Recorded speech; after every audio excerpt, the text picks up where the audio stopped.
The New York Enterprise Report recently produced Conquering the Crisis, How Clever Small Business Owners Are Adapting in the New Economy. At this exclusive event, which was sponsored and hosted by Citibank, more than 60 area business owners discussed the new normal in 4 roundtables. Each roundtable was moderated by a blogger from a major media company. In the following segments, each of these moderators report on the highlights of the discussions.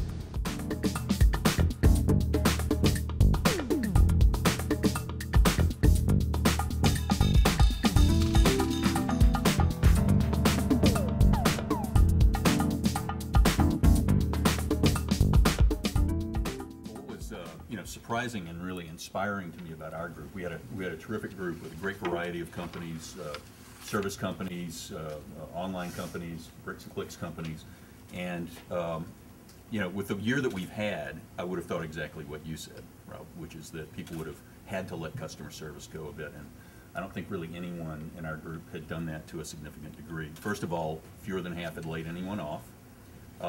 They did have issues with service because, as you might expect over the past year, customers have become more demanding. They've become more demanding of more and better service for a lower price, and that of course puts a squeeze. As one of our roundtable members put it, puts a squeeze on us. At every level, and some businesses had actually taken break-even jobs, for that reason, hoping for better results down the road. One of the issues with smaller jobs, that the $50,000 job had now become a $30,000 job, and yet it took the same number of people to deliver it. One of the other big issues challenges was in converting satisfied customers, people who are very happy with the work you've done for them, and converting them to actual promoters, people who will give you, good references. And we had some very good ideas come out about how to do that. One of our roundtable members suggested, you need to, first of all, think about introductions you can make for them. Don't go first with your handout empty. Go first with your handout with something in it. Like, who would you like to meet that we might know? And, going to them that way. Another of those was, and this is actually one that I shared from another conference I had been at. We had someone who was an expert in getting referrals. Said what you want to do when you first meet your customers is set their expectations and say that we are all about our customer service. That's how we distinguish ourselves as a small business. That's our differentiator. And how we want this to work for you is we want this to be so good for you that you will want to refer us to your friends. And we're going to check in with you and see how that's going and see if we're meeting that expectation. If we're not, we want to know why, and we want to know what we can do to fix it.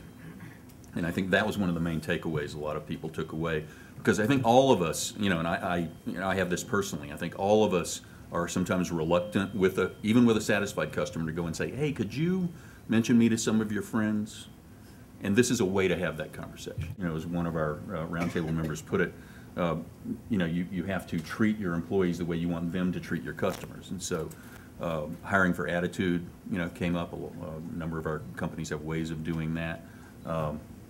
Training came up. There was another that was mentioned earlier is making yourself more accessible to those employees so that they have a clearer idea of what you're trying to do with the business, what your vision of the business is, so that they have the information they need to act like owners. And so a lot of people were talking about how they had made themselves more accessible during this tough period. Others took that as their takeaway. They said, this has given me an idea of maybe having open hours a certain amount of time every week where anyone can walk in or they can book time to come in.